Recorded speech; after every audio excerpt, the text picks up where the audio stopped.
Hi guys, we are recording today on Strip by Sia with the wonderful Emily Sound. Yay! Say hello. Hi guys. She's so cute. Guys, she's very nervous, so be nice. Even though there's no one here, so don't be nervous. There's no one here. You need a laptop and your coffee.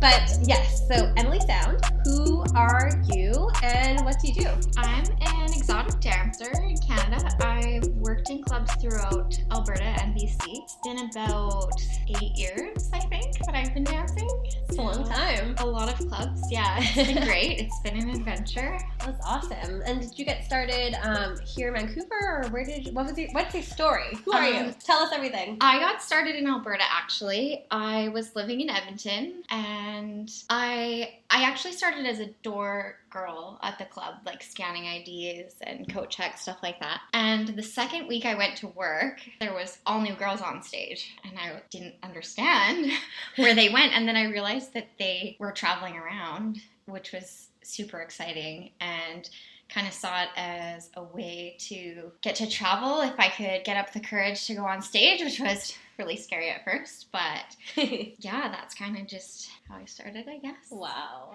Can you, how did you transition from being a door girl into, a feature dancer, being on stage? Can you say? You're like, wait a minute, let me think. Well, I guess we usually start with amateur nights, so there's some clubs in Edmonton, I think, that do it. I think some clubs in Vancouver as well. Penthouse. Yeah, Penthouse. Oh, there used to be Alder Grove. Yeah, rest in peace. Rest in peace. Episode 2, listen to that, guys. Yeah, so you call the agency and then say that you want to dance on stage, and then when they feel you're ready, I guess, to book you in a club, then you get booked somewhere. My first one was 2 days in Wainwright, which I was super pumped about. I was so excited. I was getting on the Greyhound. I was going to Wainwright. And Wait. Back up. Where's Wainwright? Where is that? I don't even know. It's I don't know, I just bought a bus ticket in the Edmonton Greyhound, and then I think it's about 2 hours. Oh, wow. Okay. 2 hours. It's a small little town, and it was really exciting. Yeah. How nervous were you? Did you even know? Do you have any dance experience? Have you been on stage before? I had been on stage doing amateur nights, so there was also a club outside Edmonton. That is also closed, but no, Diamonds? No, Airways. Oh, whoa! So it's a long time ago then. Yeah, before my time. It's just kind of by the Edmonton airport almost, so it was wow. crazy busy all the time. People were always coming and going. Oh. And it was amazing. So every Saturday they had amateur afternoons there, and you'd go on stage, and it would be so exciting. It was the best. And yeah, so I had been on stage a few times, and then once the agency felt that I was ready to get a gig, they sent me out to Wainwright. Super awesome. Tell me about Wainwright. It was great. It was so long ago. They don't have dancers now either. No, that makes me so sad. Guys, support your local strip club, please. We need to work. And then from there, yeah, I just kept getting booking. They also sent me to the Dill. Have you heard of the Dill? Yeah, is that still around? No, I thought it's not either. But oh my God, rest in peace to all these sad little clubs. Wow. Yeah, so that was my first full week where I met one of my best friends in the entire world, and we're actually roommates now. Oh yay! What was her stage name? Roxy White. Oh my God, I could totally see her as a Roxy White. Yeah. Oh my God. I met her, and I was just like, wow, I love this girl, and I want to be friends with her. She's so cool. She will be on the show later, guys. I will not use her real name, but she'll be on the show.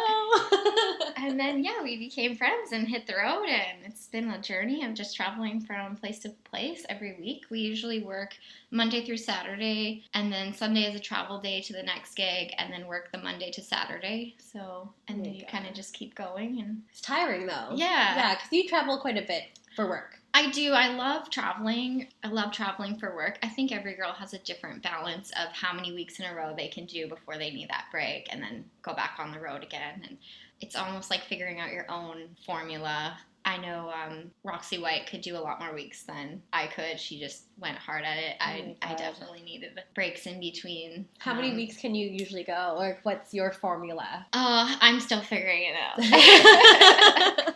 It's tiring. It changes. It depends on the places. It depends on sometimes who you work with. It's really nice when you are with girls that you really click with and it feels like you're just having a sleepover all week. Sometimes it's nice to have that travel buddy versus there's some gigs that you're completely by yourself, which was really hard for me in the beginning. I didn't really realize why at first because you think it's the same job, but I think just having that person to kind of vent to and chat with and that company helps a lot. Yeah. Especially when you're on the road all the time. It can get kind of lonely out there too, right? Yeah. So, and especially when you're starting out. So you started off in Edmonton. Mm-hmm. How did you get to Vancouver? I had an agent approach me and ask if I would work in Nanaimo when there was a club in Nanaimo. Oh my God. And I was so excited because I had never been out there. I'm like, of course, I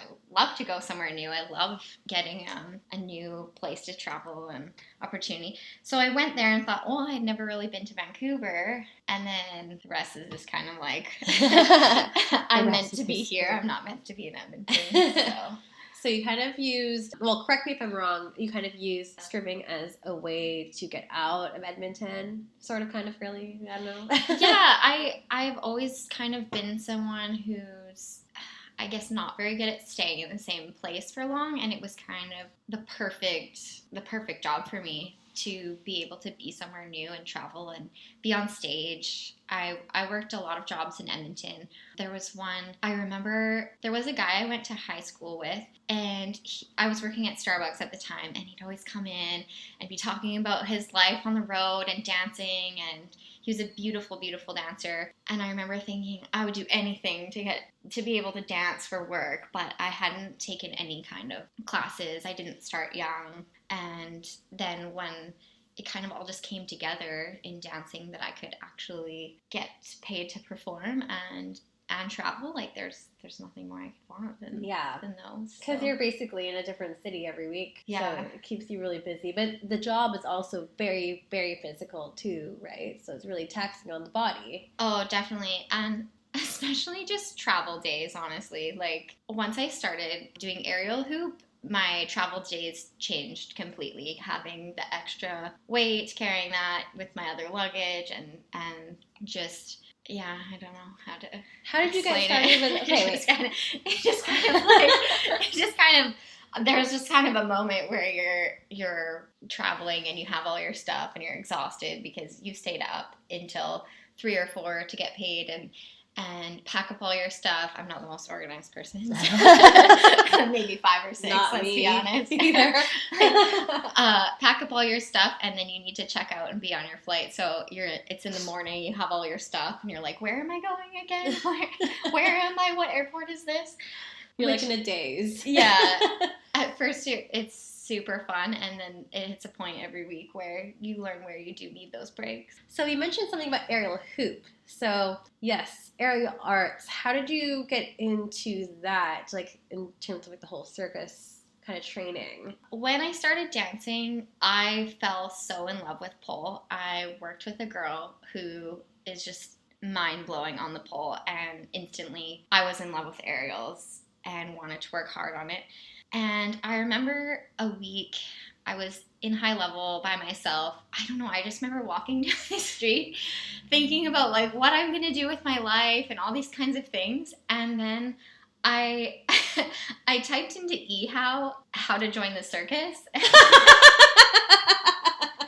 And I was like, I don't know, am I too old? Could I join the circus? Is this a thing? I just love aerials. I love performing. I don't see myself doing anything else. And then eHow, I should bring it up, but eHow basically just was like, should we type it up? Yeah, let's type it up. Okay, hang on, guys, stand by. I wonder if it's still there. Okay. Yeah, if you have any ideas of what you want to do, just eHow, and there'll be some suggestions. Let me see. My computer is so laggy right now. Maybe let's try Chrome, because I feel like Apple is, or should I just type it on my freaking phone, because my phone is so slow. So ehow.com. I'm like, does it still exist? I know what you're talking about. Ehow, yeah. Okay, so ehow.com. How to join the circus? Yeah.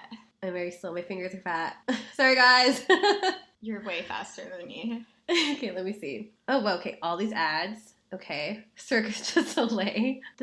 What? Okay. I'm getting It was a while weird ago. things. The best way to join plexiglass. Kids circus party ideas. How to build a model of the Circus Maximus.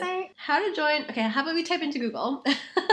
How to You've gone down. join. Ego. I know. I'm sad. It's all filled with ads. Lame. Okay, how to join the circus on Google with pictures on WikiHow. Circus performers have a better outlook in today's society than most jobs, and you get to do what you love for a living. Where can you sign up? If you're working on a skill that you're willing to dedicate your life to, your name could be the next big act. It's best to start now because you've got a wild ride ahead of you. Yeah, you do. So developing your act, start honing a skill, blah, blah, blah. I get this. Be fit and in shape, also very helpful. Okay, think about what kind of a gig you want. Create the basics of an act. Get the gigs. Make a demo tape. Consider going to circus school. So in There we eHow, go. that was the first one. It just said... We're like going down the list. We're like, let me know when. Yeah, in eHow, it just said, oh, there's circus schools. I thought, what? Like, what do you mean circus schools? There's circus schools? And yeah, then there's actually, I think, 4 here in Vancouver. And then also the pole studios have a lot of aerial art. It's and definitely other gyms. grown a lot in the past, 5 to 7 years, I would say. Circus arts, circus schools. Because I remember... Fun. Yeah, super fun. I mean, I've never gone, but I know someone that has started their own circus school out in Mission. And then I remember before it was just the Vancouver Circus School in New Westminster and then in North Van. And I think there are a couple other ones too. There's one that's out of the PNE area. I think they used to be in Circus there. West. Yeah, Circus West, and I feel the Underground. Underground, yeah. They're so creative there. You walk in and there's art everywhere. It's very inspiring. Yeah. And then there's West Coast Flying Trapeze, which is the funnest thing you will ever do in your life. We're not sponsored, guys. Yeah, sorry. But please sponsor us. Yeah, it was great. So then I moved to Vancouver and just started working on circus training and kind of kept dancing, a little bit of both, and finding balance of how to, do both, I guess. So with this in mind, did you have the idea of okay, I'm going to stop stripping or stop pole dancing and just pursue this whole circus act thing? Or is it something to complement your skills that you already have and to kind of hone in on your acts already and your performances as a stripper? I think they can go really well together. It's a lot of cross-training. Yeah, I think it's really been great to work on something in classes and train in circus and then being able to perform it on stage in clubs has been amazing. The first time I got to hoop in a club, it was just the best moments. You're just so exciting. Do a lot of clubs offer that? How do I answer that? I don't see a pole, I don't see a hoop rigging or anything like that. Is that something you have to bring your own hoop, or how does that work? So some clubs are just not set up for it at all. You do have to bring your own hoop and your own equipment. Some clubs have different rigging or different types of stage, but I think the thing is definitely you want to know your equipment, you want to know stuff about rigging. You're going into a new venue every week, so you want to not be afraid to ask questions about their setup and make sure that it's a good setup to use. And safe. And safe, yeah. I think that it's important as an artist and when you're doing something dangerous like that to just double check on everything and make sure. It's also your duty to be responsible as well, right? Yeah, definitely. I think that we always just have that, it's it's fine, it's ready attitude. But yeah, I think, nowhere is good to have aerials. And, So you started off with aerials? Or What was your journey with circus school? Can you tell me more about that? Your training? When I went into circus school, I wanted to do everything. I was like, one of every class, please. I went on the road for a while, saved up some money, came to Vancouver, and just wanted to do absolutely everything. There were some things I loved most, which would be swinging and flying trapeze, but you can't really do that in a club. No. Yeah, getting gigs in that would be a whole different journey for sure. Right. So there was things that I did because I love them for fun, and things that I also loved, but I could get to also perform them. So I would take hoop and silks, and handstands was really the thing that stuck for me. Yes. And you're so good, guys. If you ever catch a show with Emily Sound, she's friggin' amazing. Not just saying this because I'm biased, but she's actually amazing. Girl. I am a baby handstander, though, in the handstand world. Seriously? Oh, yeah. Really? You're so pro. Definitely. Oh my gosh. So hard.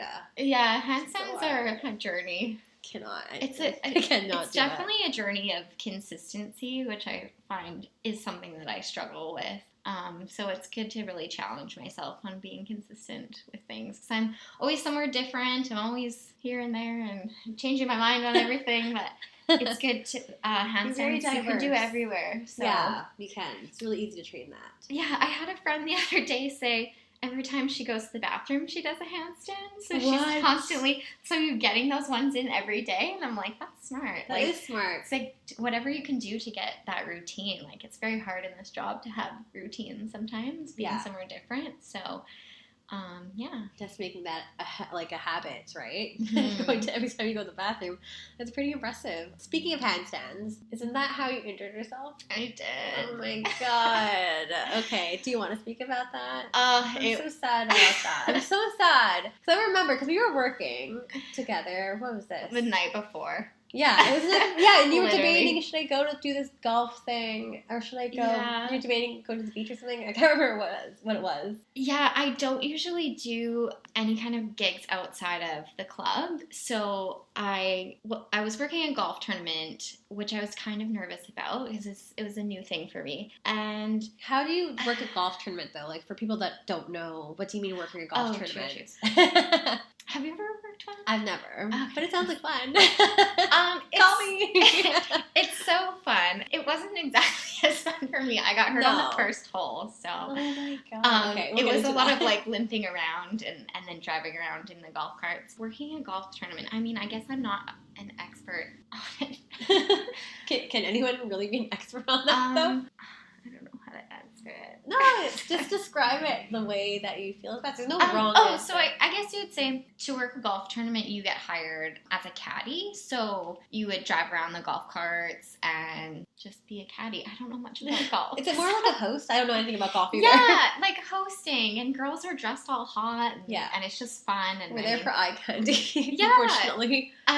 But we get paid for that. Yeah. We get paid the big bucks, so. Yeah, it can be a lot of fun. There were some really fun girls out there. But yeah, I decided that I needed to do handstands because, of course, I always need to be doing handstands. And the grass was not satisfying me on doing handstands. So I decided that it would be really awesome for me to do them on the top of the golf cart. I am cringing, guys. I am cringing right now because I was cringing when you told me this the first time. I'm like, what do you mean you did off the top of the freaking golf cart? You know what? I got too cocky because my week before, my handstand training was really great and I was just feeling good. And so I asked some guys to spot me who... God. It was not responsible of me to ask guys who don't know how to spot properly to spot me, because the normal human reaction if something is coming towards you is to back up out of the way and not let it hit you instead of slow the person down like we do in circus.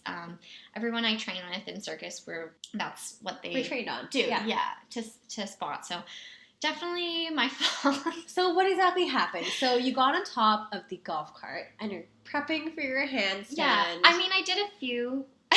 So you did, yay. So this was like the first time and you're like, oh, fuck, guys, I'm going down. But the thing with handstands too is you're never satisfied. Oh, if they're 2 seconds, you want 3. If they're 20 seconds, you want 21. Never like, good enough. It's never good enough. You need to keep going until you're like, wait, guys, like, I got a better one. So No. I was pretty cautious on the Face first palm. ones. Yeah. Oh, I was pretty gosh. cautious on the first ones, and then I knew I needed to give it a little bit more power, but then I gave it too much and went over. So. Oh my gosh. Okay, that sounds completely terrifying. Oh my god. Yeah. Oh. My bad. Oh no, I'm still so sorry to hear that, because obviously injuries suck. Injuries are awful because our job is so physical that puts you out for months, weeks, months. Yeah, and it's so unexpected. Like, no one plans to get injured.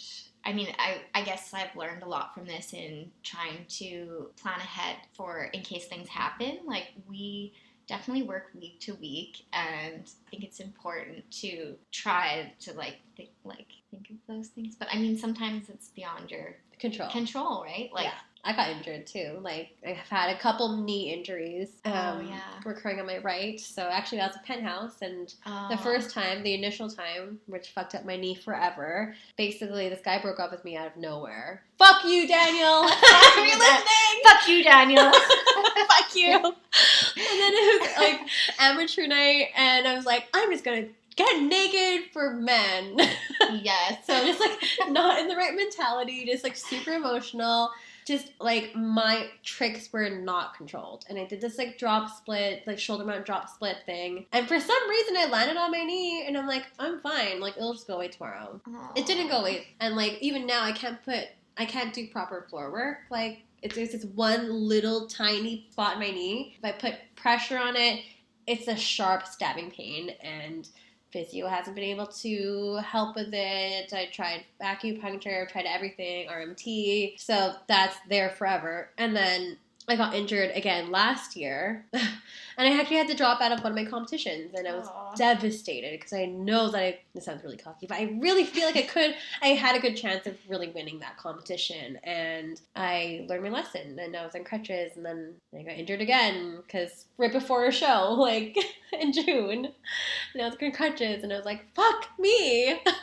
But it's just emotional, and it sucks everything out of you. It's emotional for sure. Yeah, it's so sad. You're so used to, you have a plan of, this is where I'm going to work, I'm going to train, I'm going to do this, and then all of a sudden you have to change your plan and just dealing with that and figuring out what you're going to do when you're very active, and like I always see how you're always at pole, you're always dancing, always doing all the things. And so when you don't have that outlet, like dance is so creative, circus is so creative, and that feeling of when you're progressing, like I love that about handstands, because a good handstand day to me is the best day. Like, there's nothing better. Like, you feel like the progress, and you enjoy like each moment that you're holding it upside down. For me, like, I love it. And so to not have the things that you're used to having is definitely an adjustment. And then also financially is definitely suddenly, like, if someone said, oh, you can't work for 3 months just after one day, then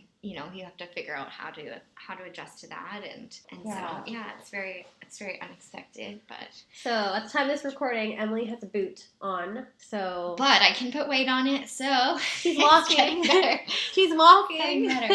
How's your healing process been? It's slow. I guess it's been good. I mean, I think it would feel slow for anyone. I've talked to a lot of people who have definitely gone through injuries. I never really knew until I hurt my foot how many people have had their time where they can't dance or they can't do circus, or how I talked with a girl yesterday, she's a beautiful dancer, and she said she had an injury and then she ended up sitting and doing tap for a while. I don't know what her injury was actually, but I'm assuming it was the upper half of her body. And I was like, wow, like it's really inspiring also to hear other people who really like push through being upset about their injury and just being like, okay, like this is what I'm going to do. I'm going to work on these other things and to have a plan. Yeah. Right? And at first I was like, yeah, I'm going to get abs because like, yay, I can still work my abs and work my arms, but sometimes you still just feel so discouraged, and then it's tough. Well, It's just like, it's such a big part of you, right? Like dancing, obviously you've been in the industry for 8 years. Like that's a huge chunk of your life. It definitely becomes part of you. And I remember you mentioned this to me, not last time we danced, but the time before that, maybe. But you're mentioning about like, oh, like you call me by my real name. I'm not going to tell you your real name on air, but you're like, you were so like surprised and like refreshing, and like I miss hearing people call me by my name and stuff. And I remember you talking about like a loss of identity and stuff too. Do you want to speak on that? Yeah, the name thing is very interesting. When I'm on the road a lot, I'm only called Emily. Everyone I meet calls me Emily, and that, I guess, is who I am at that point. So sometimes, there was a point where it got so long, and you start signing, like I'd go to the bank, you start signing a giant E.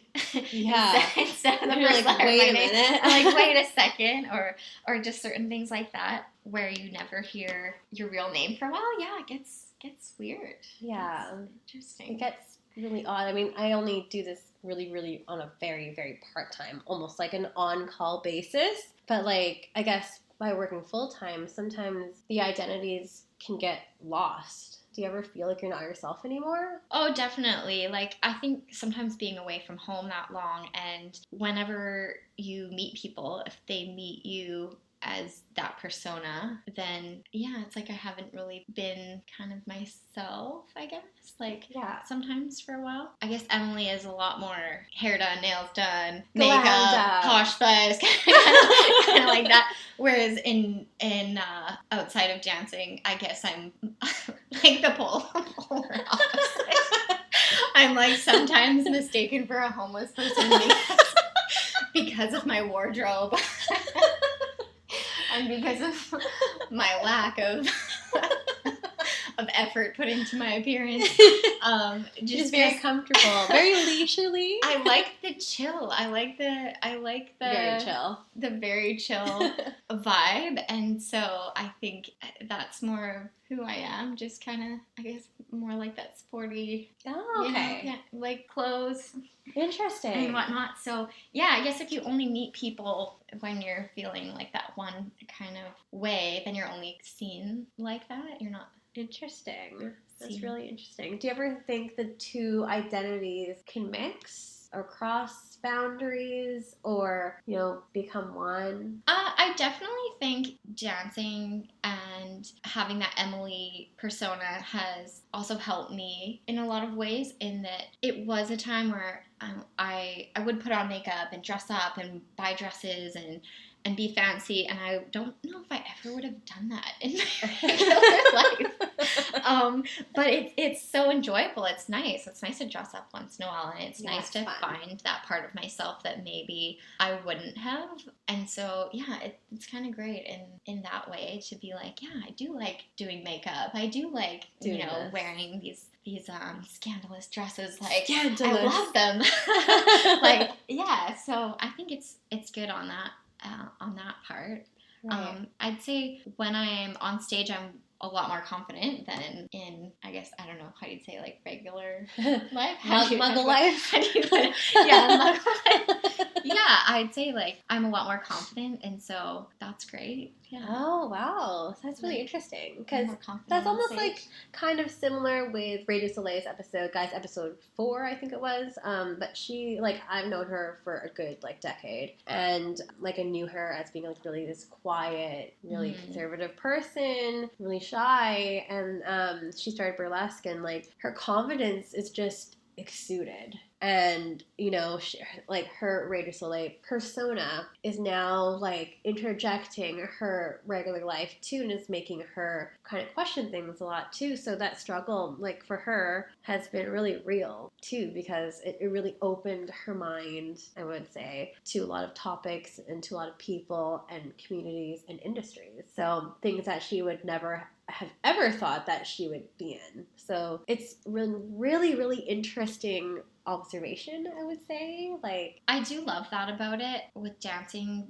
the people you meet, like the best. It's crazy, how a lot of people who you meet and their perspective, like, it changes you. It changes things maybe you thought that you not judged before, but like you didn't know about, and then you get different perspectives. Different perspective, yeah. You see them in a different light, almost. Yeah, right? Definitely. Yeah, that's really fascinating because, I don't know, speaking of my own experience too, like, I just was really shy I didn't have any dance experience before, and then honestly taking classes in the community just has helped me so much, like, overcome, being self-conscious, having no confidence, and like owning myself and like knowing who I am and really solidifying who I am as a person like today. And it's been such an interesting journey. And I would say like Kimchi, my stage name, is definitely me. It's the same personality as I am in real life, like 100%.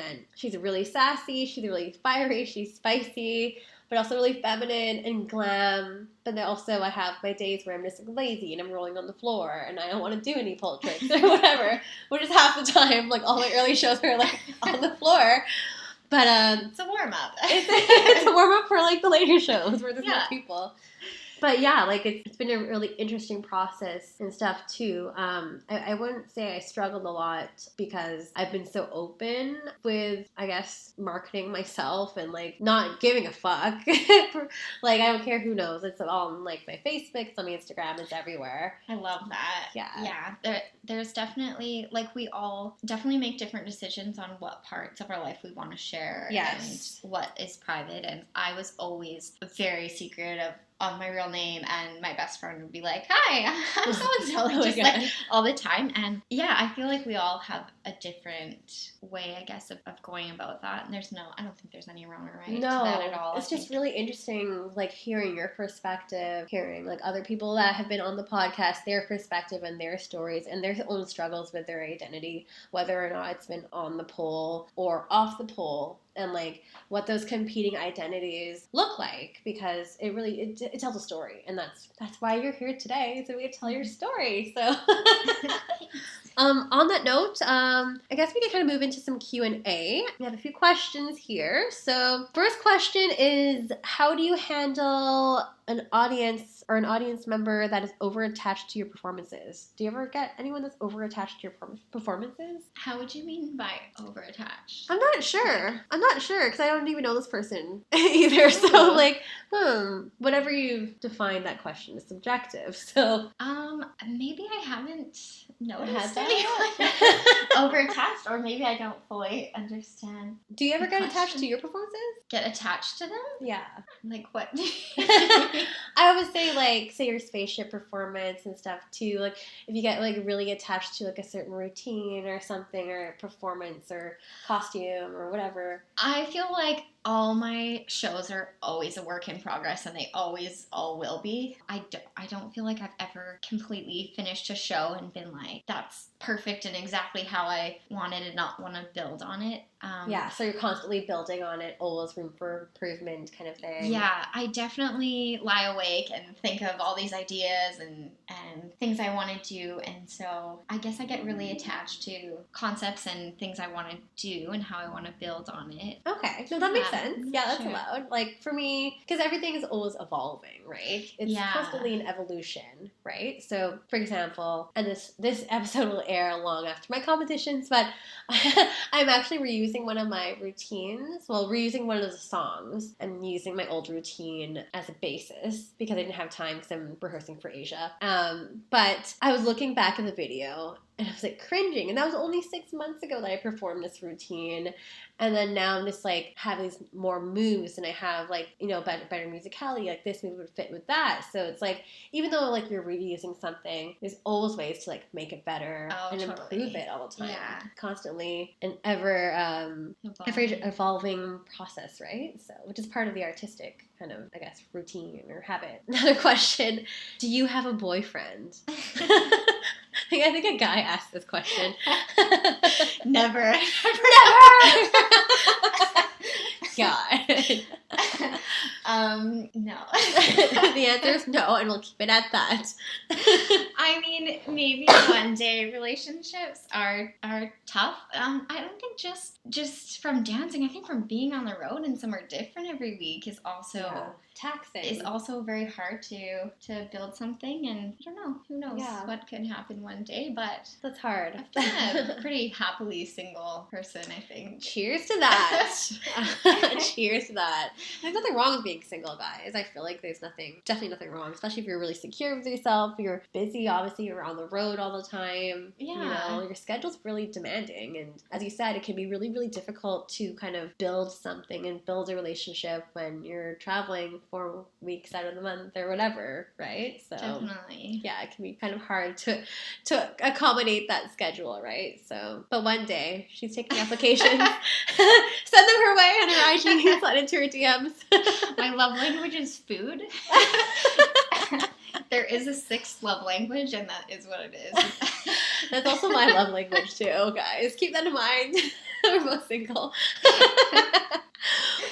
What inspires you every day? Do you have any inspiration? So many inspirations. I guess I have to say people. Like, people I interact with, people in my life. There's people that believe in me so much. It just, like, makes me, like, emotional. Like, so, I don't know, just inspired to keep going through things that sometimes I think, like, is it silly that I'm this age trying to go further in circus and dance and performing? No. But, yeah, you just have to know. And it's absolutely not. Like, it inspires me how many people are out there chasing after things that they want to do, and just not being so concerned with what everyone else thinks, which is hard for me. I think it's hard for a lot of people, and the judgment that comes with things when you might be doing something a little outside of the box, or things that maybe aren't sometimes as stable and secure as other jobs or other careers. And I guess that's life as an artist. Yes. And you're gonna always you're always gonna get different feedback. But I'd say that basically, like, every artist inspires me. Everyone going out and doing what they love to do and being where they love to be is inspiring to not just call it quits. Keep going. Can't wait to see your next performances too.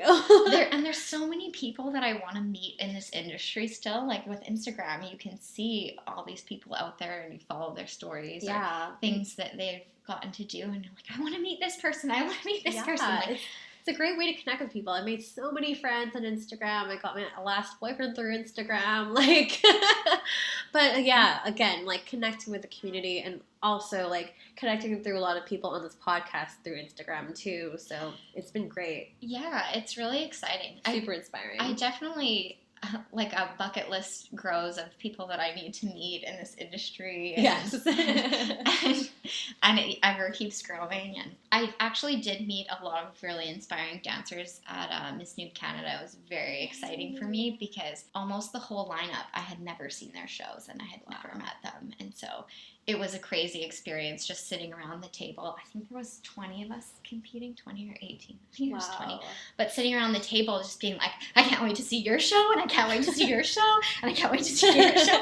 But also trying not to just sound like an idiot like the whole week, and then like work on my show as well. But yeah, there's a lot of great shows out there to see, and people who are really, really going hard at it. Is there anyone in particular you look up to? Oh, so many. Like, do you mean dancers or anything? Dancers, circus, place, like, whoever. The top of my head, I have to mention Corella Kraken. I need to check out this girl's Instagram, because you mentioned her before we started recording too. Dude, when she started doing certain things on the stage, she does pole tricks with her back bends, like, and she does chest stands, and she does things on stage that people have no idea how hard it is. I was working on my back flexibility and chest stands for a while in Circus, and then when you see someone who is that far along in it, you know how much work it takes. And I'm sure you see that with pole as well when you watch girls perform, and you see certain moves and you're like, I know how hard that is. Like, you are mind blowing. You understand. You're like, how the fuck did you do that? And then teach me how, please. And then I'm just out there losing my shit, and sometimes audience members,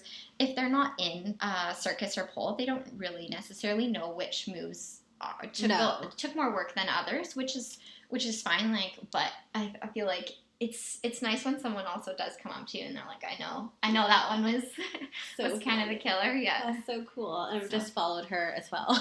Yeah, no, she's great. Another question is, how much do you miss the fox? Oh God, someone probably wrote that, right? Yes, someone wrote. Yeah, so this, yeah, all these people submitted questions. I think that was a liquid cherry strip. It's crazy. I think I always kind of knew something that great wouldn't last forever. I think I always knew deep down, like even there's been some of before I had ever worked the Fox, there was some clubs, the one in Nisku, it closed down and that was hard. And it kind of just makes you realize that you never know. And one day, even just knowing, you know, if you're not going to be dancing one day, that you won't be there, whichever would have happened first. But I think every time I went there, I really just tried to just enjoy every moment, take it in, like I knew something that good is, you gotta appreciate it. So yeah, as soon as it closed, like I felt bad. I didn't make any posts about it. I didn't really say anything. I kind of didn't really talk about it. Yeah, you love that place. Yeah, I feel like looking back, like when it's years from now, I'll feel like I went there not as Emily, but just myself. Like I feel like, oh, was I dancing on stage and them saying my real name? Like, and you know, was I just hanging out? Like, I feel like it's completely somewhere that took care of us and taught us all a lot about just feeling good in the industry, just not letting people like tear you down in it, and just they love everyone's show. You know, it's not a thing where they're looking for a certain type and, you know, you don't feel like you're good enough or anything. They love everyone. They're happy. Everyone that goes on stage, they want you there, you know? Yeah. And it's a great feeling to have a home and to have management that does care about your safety, that does care about you as a person, that cares about all these things, and you can just feel comfortable. I don't know, maybe I'm still kind of waiting for it to fully hit me. I know, it's just so sad. Yeah, it's so sad. But I think I'm just grateful that I got to work there, because I remember I worked with a girl at the Bird a long time ago, and I had never worked the Fox yet, and she said to me, oh my God, there's this place, and you'll love it, they'll love you, it's perfect for you.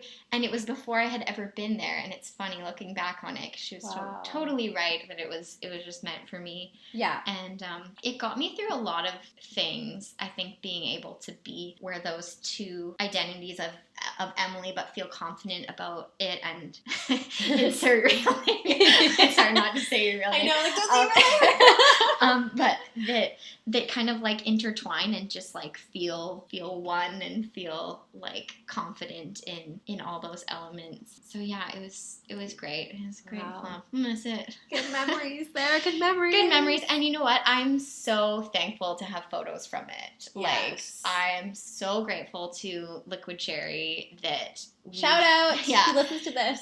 Yeah, we have those memories now. We get to keep them and look at them, and I don't even know if it shut down and I didn't even have a picture from there. You know, it would be sad. So yeah, it's great that we have those. Nice to have that, right? For sure. When are you performing next? I guess you can't really answer that. Well, fingers crossed. I'm hoping to be working in Campbell River the first week of November. Okay. At JJ's. Yeah. Okay. I haven't worked there since it was old JJ's, so I'm very excited. Okay. I'm very excited to be back on stage. I have an appointment next week, so if all goes well, that is the plan.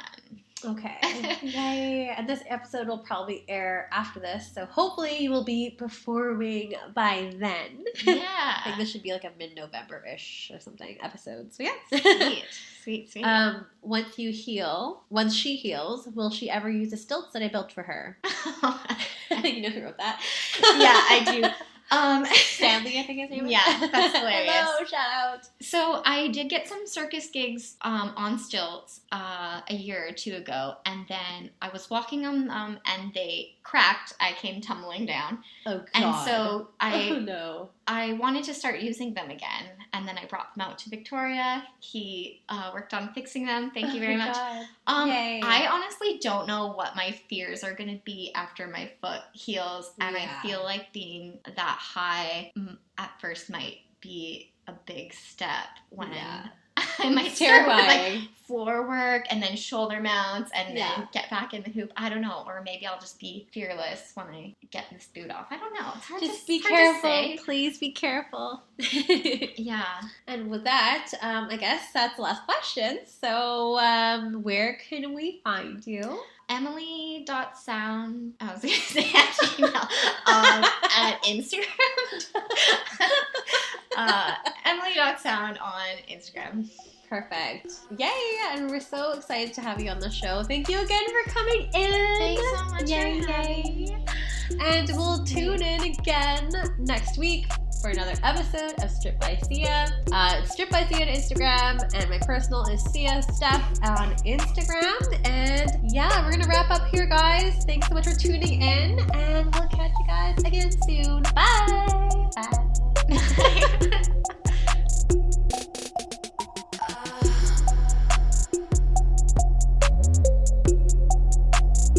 You're listening to Stripped by Sia, produced and hosted by Steph Sia, aka Kimchi, music by Ted D, photography by Ian